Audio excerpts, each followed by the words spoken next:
Red Magic. The Battle for Magica. Chapter 3. The Magic Master.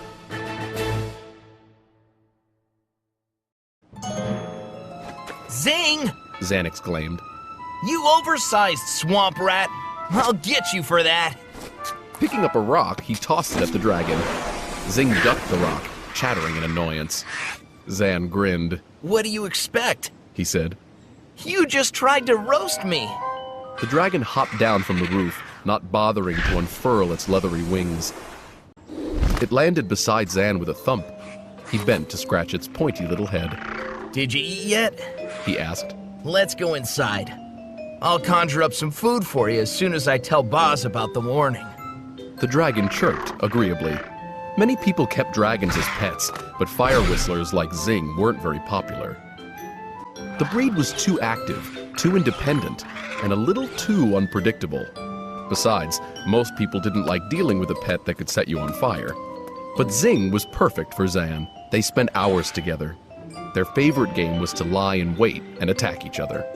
Zann reached for his school bag, which he'd dropped during Zing's surprise attack. You'd better sleep with one eye open, he told the dragon jokingly. Dragons couldn't talk, but the smarter ones could understand some human speech. Because when you least expect it, I'm going to grab you and feed you to the water blobs. Zing hissed playfully, sending out a spurt of flame that Zann dodged easily. He laughed, glancing around for another rock. Before he could find one, the door flew open. Get in here, Boz ordered, the tip of his long, pointy nose quivering as it always did when he was worked up about something.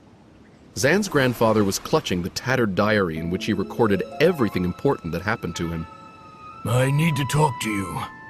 Zann guessed that Boz had already heard about the message. I'm coming, he said. Like the outside, the inside of their house rarely changed. Half the furniture was boring and utilitarian, transported there by Boz from his old home in First City.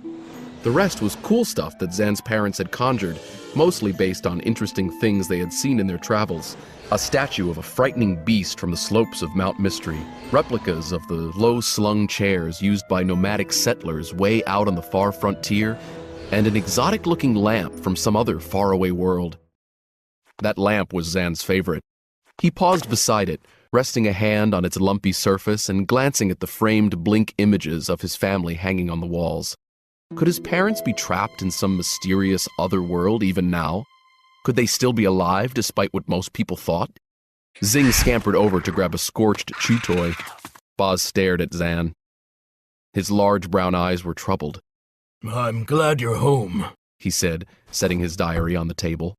I thought about going down to your school to get you. Have you heard about the warning from the palace? Zann nodded. An echo crow came to school. The message sounded pretty weird. Why would reds suddenly start disappearing? I don't know. Boz rubbed his nose to stop it from quivering.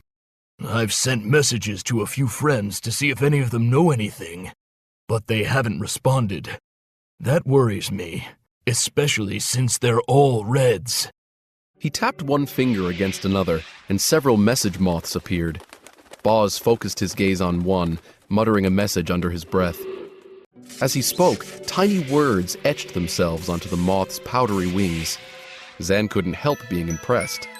Most people had to inscribe message moths by hand. Only a few people had the focus to do it by eye. Sometimes it was easy to forget that his grandfather had been one of the most powerful magic masters in the kingdom. Zann wondered if he himself would ever develop that kind of control over his own powers. He realized Boz had finished inscribing the message moths and was talking again. He just said something about wanting Zann to stay at home. What? Zann blurted out. But I told Darb I'd meet him at the swamp after dinner. Sorry, Zann. We need to be careful until I find out what we're dealing with. Boz waved a hand to send the moths fluttering out the window. I can't risk you wandering off. What's the difference? It's not like anything ever happens way out here in Swamp Bottom. I still don't know why you decided to move to this place after Mom and Dad disappeared. We'll never find out what happened to them while we're stuck out here in this boring old backwater. I'll make dinner in an hour, was all Boz said. You'd better get started on your homework. Typical. thought Zann. Boz never wanted to talk about what had happened to Zann's parents. Zann didn't get it. Didn't Boz want to find them if they were still out there somewhere? Come here, Zing. He called. Dinner time. He rubbed his fingers together and pointed at the dragon's food dish. A big helping of green, slimy dragon mush appeared. Zing flapped his wings in thanks. Then he shot out a flicker of flame and instantly cooked the mush. It smelled disgusting, but the dragon slurped it up eagerly. Zann turned around and realized Boz was watching him. I'm not trying to ruin your fun, Zann. Boz said. I just want to protect you.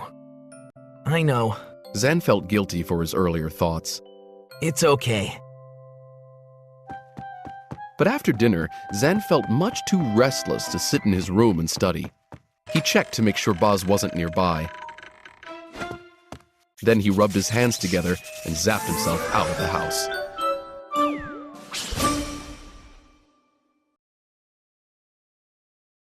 Danger for all Reds! Gliss cried, echoing the crow's warning. What does that mean? Hush! Professor Liblow said again. Let it finish its message.